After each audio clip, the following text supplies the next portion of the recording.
This is cerebral cinema. Movies of the mind. Get this and get it straight. Crime is a sucker's road, and those who travel it wind up in the gut of the prison of the grave. There's no other end, but they never learn. From the pen of Raymond Chandler, outstanding author of crime fiction, comes his most famous character in The Adventures of Philip Marlowe.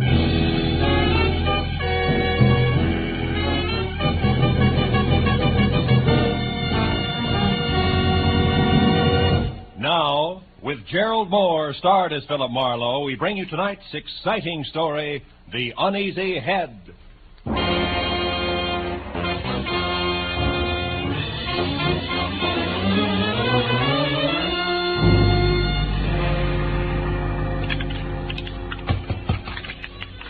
Hey, Slattery, you running a bar here? Don't be neglecting the regular clientele. Okay. Everybody relax. Remember, them also serve will only stand around and wait. I'm calling them like I see them. Now you try again, chum. Another shot? Yeah. Say, Slattery, you happen to know a guy named Sammy Archer? I was supposed to meet him here at 6. That was an hour ago. Hey, yeah, chum. Another shot. What's yours, friend? Rye, wander on the side. Rye and a little help. Slattery, I asked you a question. Listen, chum, I sell whiskey. I sell gin. I sell beer. Pretzels I give away, but only pretzels. If you're busting with questions, try Louis. Louis? Yeah, the punk in the corner there, the guy with the patent leather hair. No.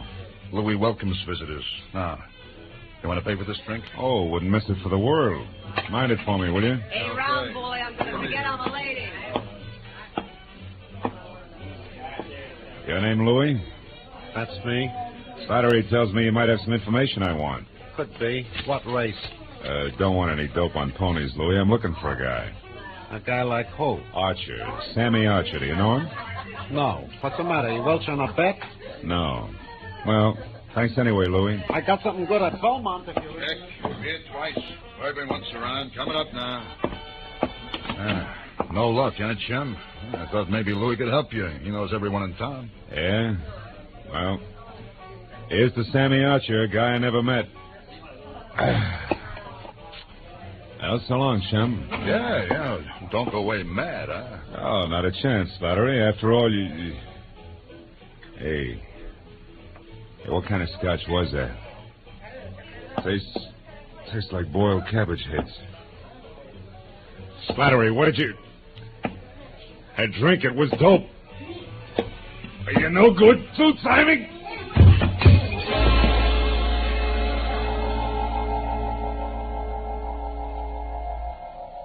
For a long time, 100 years maybe, I felt good. The temple was beautiful. Chinese beautiful. Everywhere lacquered woodwork that had the deep bottomless luster of a pigeon blood ruby. And 1,000 shelves filled with 10,000 smiling ivory Buddhas. And the lovely, streamlined dancing girl, beaming in a white silk mandarin robe, waiting my pleasure. But then suddenly the 100 years ran out. The lacquered woodwork was a bar, the Buddha's lines of whiskey bottles, a white silk mandarin gown and apron, the lovely dancing girl, Slattery.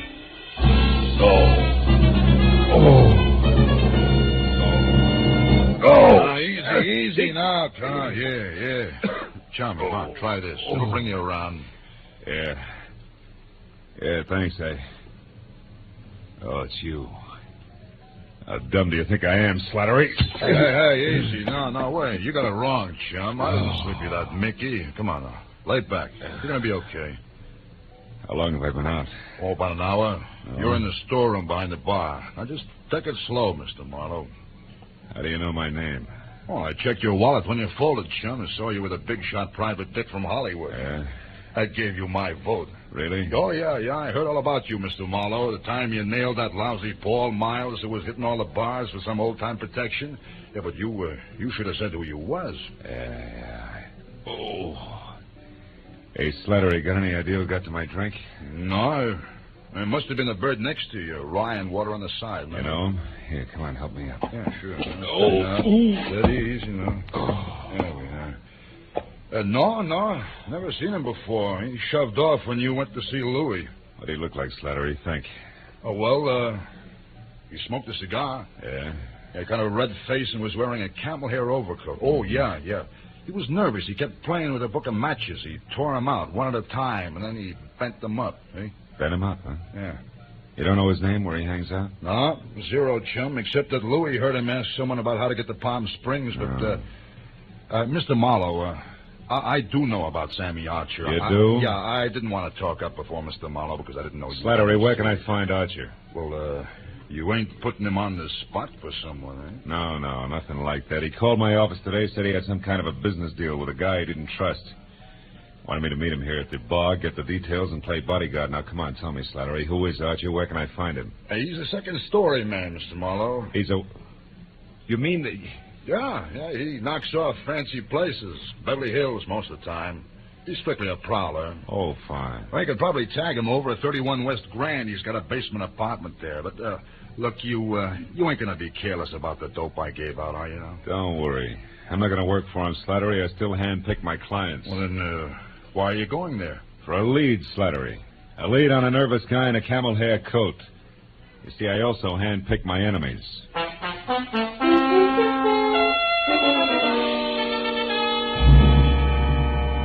31 West Grand Avenue was a dirty stone tenement propped up by a dirty stone stoop. A cracked pavement led to the basement apartment, which showed a fuzzy slice of yellow light, where the door was cracked open inches. So when I knocked, I was ready for almost anything, just as long as it was on the see-me side. But I didn't expect it to come from overhead.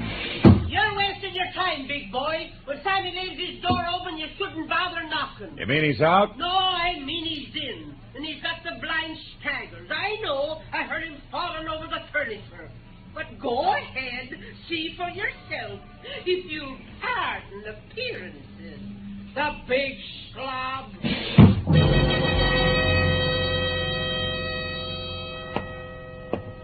The lady was right.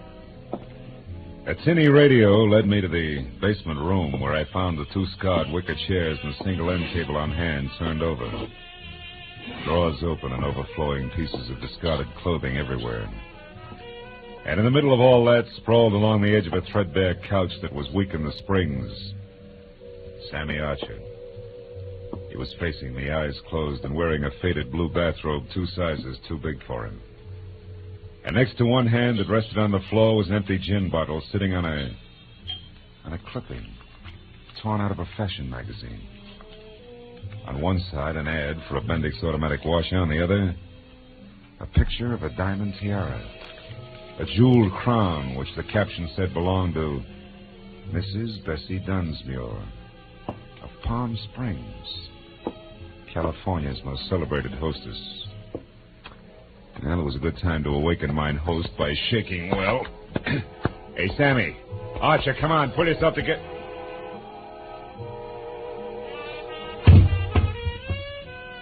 I should have known better. You can't wake a dead man by shaking him. Especially when he's got a knife buried in the middle of his back.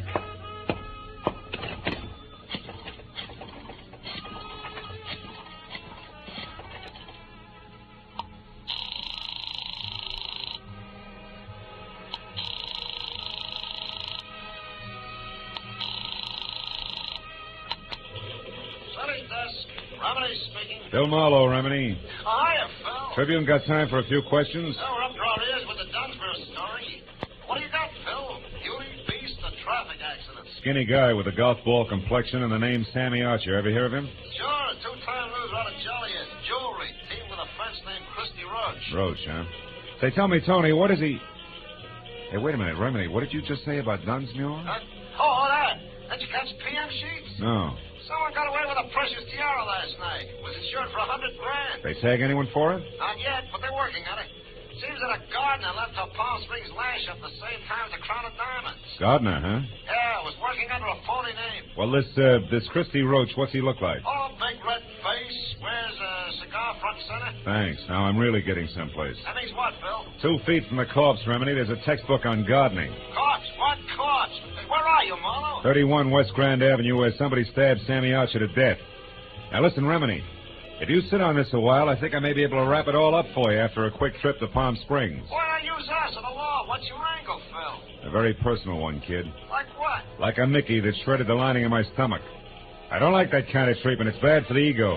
I'll call you later. Goodbye.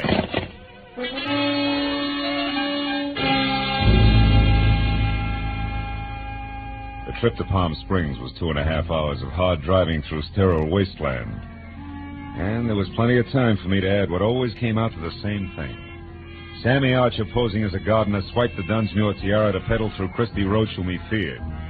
But Roach had double-crossed him, in a permanent sort of way, taking care of me and then headed for Palm Springs. Yeah, but there I got stopped each time. Why Palm Springs? Plus, of course, Archer's apartment turned inside out meant that the tiara was still hidden someplace in the desert hamlet. Yeah, that really would make it a cinch to find.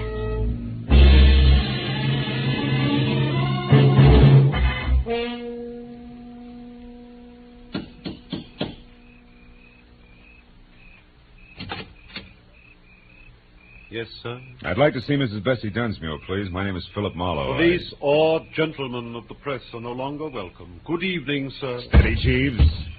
I have information about the tiara. Now tell that to your mistress, or you'll only be able to look down that long nose through one eye. This way, sir, if you please.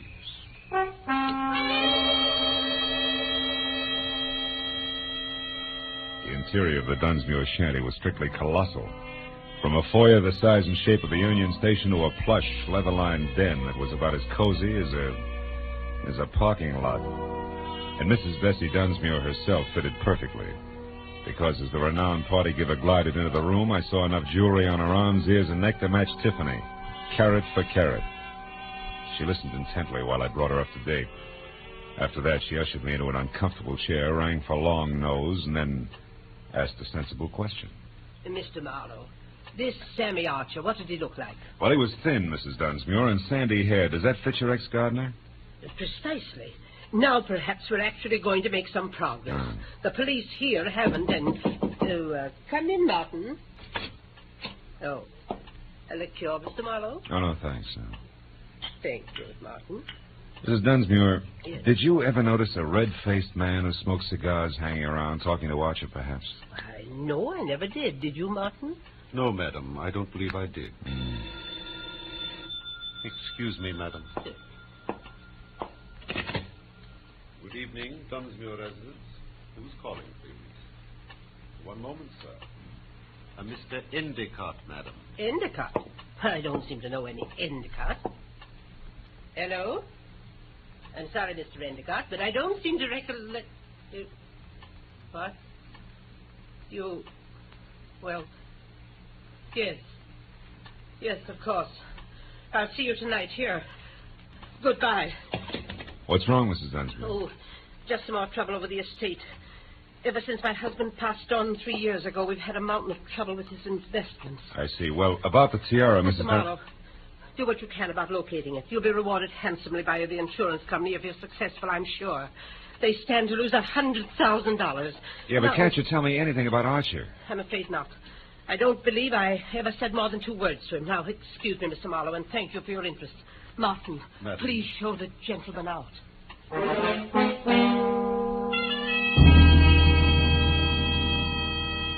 Outside, I chalked the Dunsmuir interview off at face value.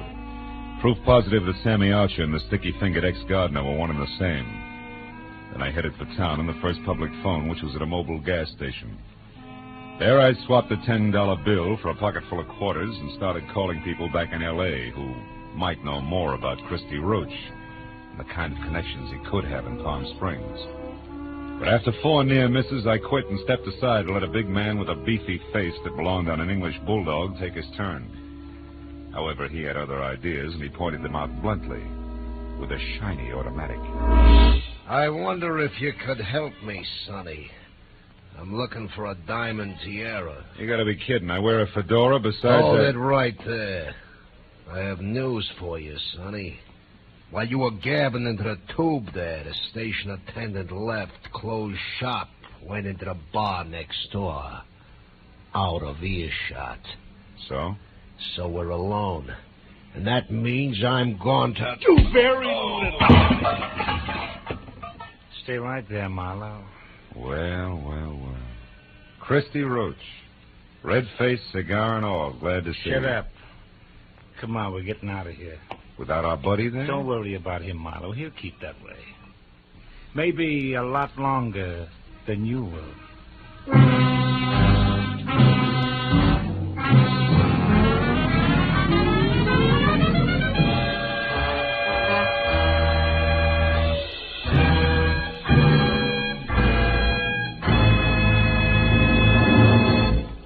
In just a moment, the second act of Philip Marlowe. But first, every Wednesday night, CBS, the network of the stars, brings you Groucho Marx in his dizzy quiz, You Bet Your Life. Be sure to hear You Bet Your Life starring Groucho Marx this Wednesday night on most of these same CBS stations, as well as Dr. Christian and that bright new musical show, The ABCs of Music. Now with our star, Gerald Moore, the second act of Philip Marlowe, and tonight's story, The Uneasy Head. From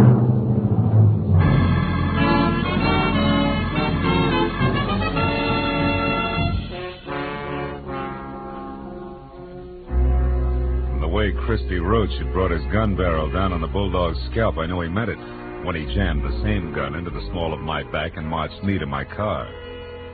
He didn't relax until we were driving down a dark side street toward the center of town. Well, kid, you jumped right out of the frying pan into the fire. You should have taken that first hint I tossed you. The Mickey? Yeah, that was real cute. But it was too subtle, Christy. I didn't really peg you till I found Sammy Archer. Oh? It's too bad about Sammy. That was more or less of a mistake. Oh, sure.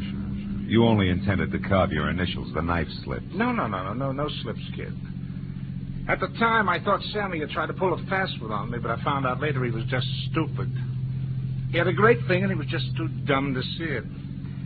As for you, turn east the first chance you get, and don't run any stop signs, you understand? Where are we going? Oh, no place in particular, just so it's nice and quiet. You know, you don't know when to quit, Marlowe, so now you're just one of the loose ends I've got to tuck in before I clean up my business here. Take it easy on the corners. You told me to turn east the first chance I also told you to mind your manners. Busting my wrist isn't going to help my driving much. It'll be worse the next time. I've got a lot of ground to cover yet tonight, and I want it smooth. That's too bad. Because there's a bump coming up fast. Right now, we pick up a tail. Huh? Take a look. Cops. Yeah, cops. Call it, laughing boy. You're the skipper. Do we race them out of town, or do I pull over? Pull over. I don't know what the beef is, but play it straight, kid, because if it comes to shooting, you'll be the first to drop.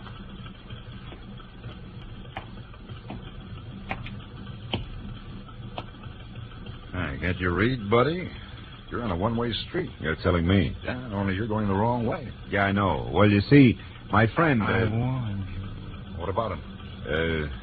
Well, he's in a hurry, officer. I was taking him as far as the corner there. He said it was okay to come this way. I didn't. I'm a stranger here. Uh-huh. Also, you're a big boy now. You should make up your own mind. You're so right. There, Mac, if you're in a hurry, you can go, but you better get out and walk. Thank you. Your friend here is going to be tied up for quite a spell. All right, let me see your license. Maybe the limb of the law and I should have nailed him right then and there. But there were still too many loose ends, and I wanted Christy Roach to clear them up for me. So I watched him walk out of sight while I listened with half an ear to a lecture on blind drivers. Well, it was a small enough price to pay for the service rendered, so I thanked the officer for the ticket and then headed back to the filling station in a bulldog with a headache who might be in a mood to talk. But when I got there, I found he hadn't waited around. After that, I checked the neighborhood and was 15 minutes getting to first base, which turned out to be the bar of a French restaurant across the street, run by one Monsieur Jean Corret, a high-octane member who apparently had overheard a phone call earlier. I immediately notified the police. Nothing, they said. Believe me, my friends, the lowliest gendarme in Paris would have more sense. Throw away an important clue? Never. I tell you, our police... Mr. Corret, can I see you a minute? Aye? But of course, monsieur. What is it? Well, it better be in private, huh? It's about the Dunsmuir case. Ah, nom de nom. Step this way, monsieur. All right. You naturally are a detective. Naturally, yeah. Now, look, I understand you overheard a phone call. Oh, yes. About an hour ago. A suspicious man called the Dunsmuir place from here. What did he look like? I am desolated, monsieur. I do not know. You said it was an important clue. I assume it was important. In a case as big as this, anything may be important. The smallest... Yeah, you made your point. Go ahead. Eh bien, he made an appointment. I only overheard, monsieur. The telephone is back this way in the alcove out of sight. I was passing by right here when I heard the man ask for the Dunsmuir residence. He talked to his party and made an appointment. I couldn't hear where or when, so I went on about my business. But suddenly, a memory exploded like a bomb in my head. Bessie Dunsmuir, the owner of the stolen tiara. I rushed like this, monsieur, to the phone. Oh, pardon, madame. But he was gone, monsieur. I called the police at once. The rest I can fill in. Now, tell me something else, Mr. Correa. Did you happen to notice a man with a cut on his head around here a while ago? A cut? Yeah. Why, yes. One who looked as ugly as Satan himself. I saw such a one in the washroom. Ah, you mean you suspect? Well, not exactly, no, but he's connected. Where can I find him? You ask me, monsieur. He was sick. I tried to help him, but he refused and left. You've no idea where he went? No. But wherever it was, I'll wager he was too wobbly to get there, monsieur. All right, in that case, I better make a quick call and The telephone, sir. Yeah. Bessie Dunsmuir hasn't had a new husband for 2 whole Madame. years, my dear. I can't imagine how she keeps up that elaborate front of hers. Why, do you know You! What? Madame, hang up the telephone at once. I insist. Vitement. I beg your pardon. In the name of the police, monsieur is a detective. I demand you clear the line. I've paid my nickel and I... Never mind. Skip it. But I would like to know about those bent matches on the floor. Well, I don't know. What do they mean, monsieur? I better skip the call and get going fast.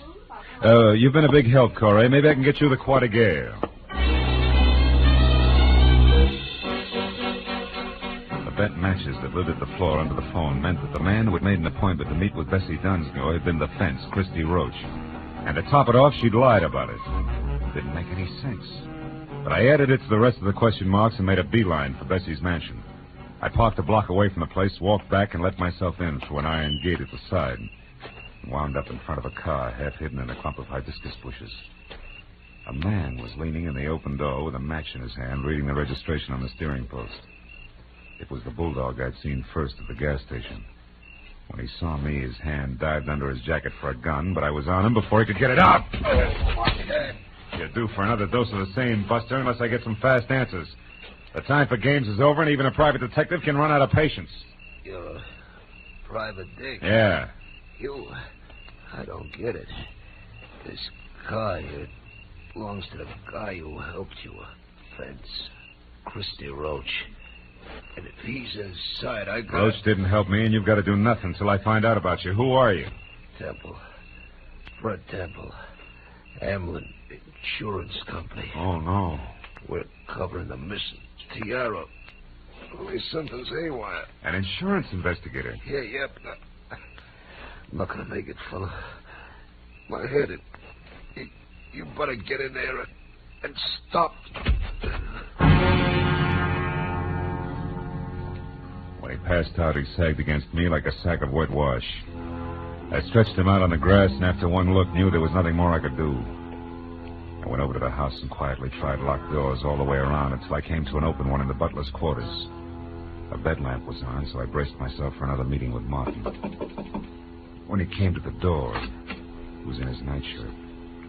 As soon as enough of his chin was showing, I swung! It was a distinct pleasure.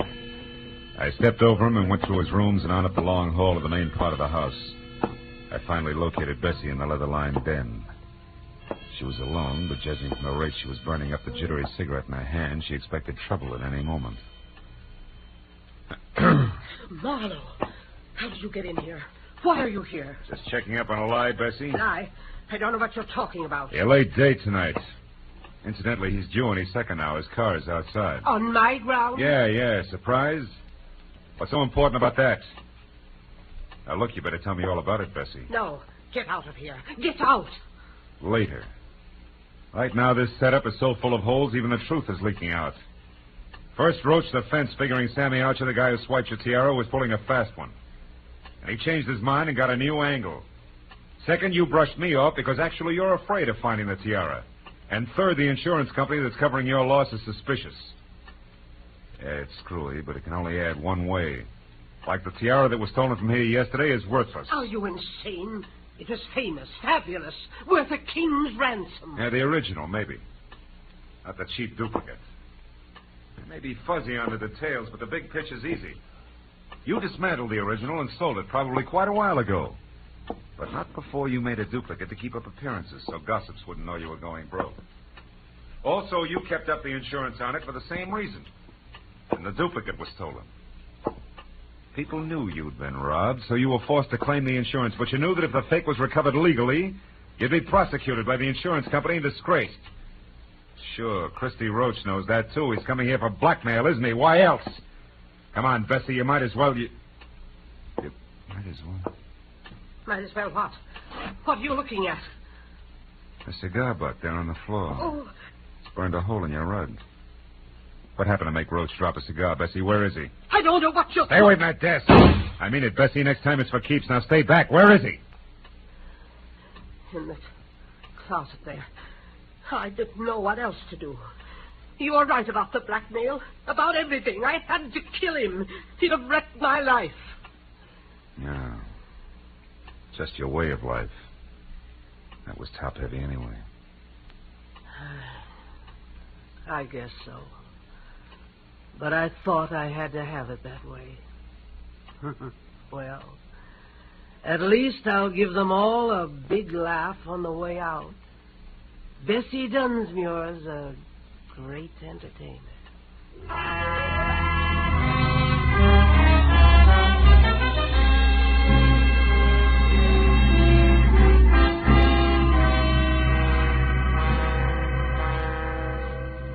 Bessie Dunsmuir, the world's greatest hostess, invited the police and reporters out herself. The fake tiara was found in the back of Roach's car. And she wore it cocked over one eye for the benefit of the press, the photographers, and her friends. By the time that party was over, it was almost dawn. Bessie was right. The papers came out and the giggles began. But Fred Temple drinking coffee under a head full of bandages didn't see much to laugh at. It's pathetic. Something awful sad there someplace, Marlowe. I agreed. Uneasy lies the head that wears a crown, even a phony one.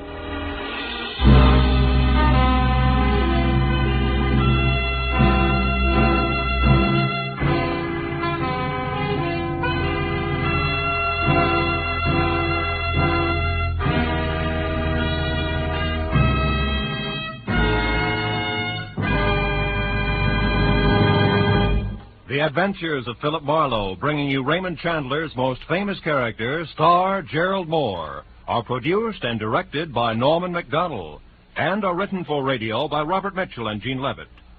Featured in the cast were Verna Felton, Wally Mayer, Lou Krugman, Ben Wright, John Daner, Edgar Barrier, and Charlotte Lawrence. The special music is composed and conducted by Richard Orant. Now, a special announcement for Philip Marlowe fans. Next week, Philip Marlowe will be heard Wednesday night at 10 p.m. Eastern Daylight Savings Time. Be sure and be with us again next week on Wednesday evening when Philip Marlowe says... This time there was an innocent aboard, a noisy corpse and a quiet killer. But before I knew which was which, I'd mixed with all three, while going 70 miles an hour.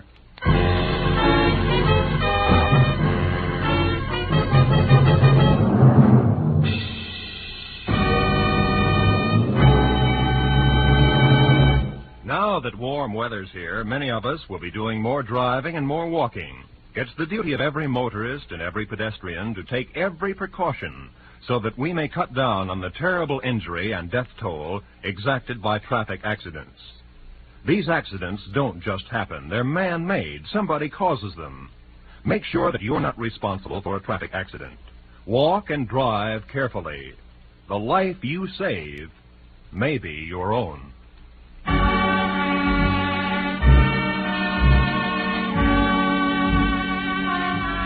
This is CBS, where Philip Marlowe will come to you on Wednesday night, the Columbia Broadcasting System.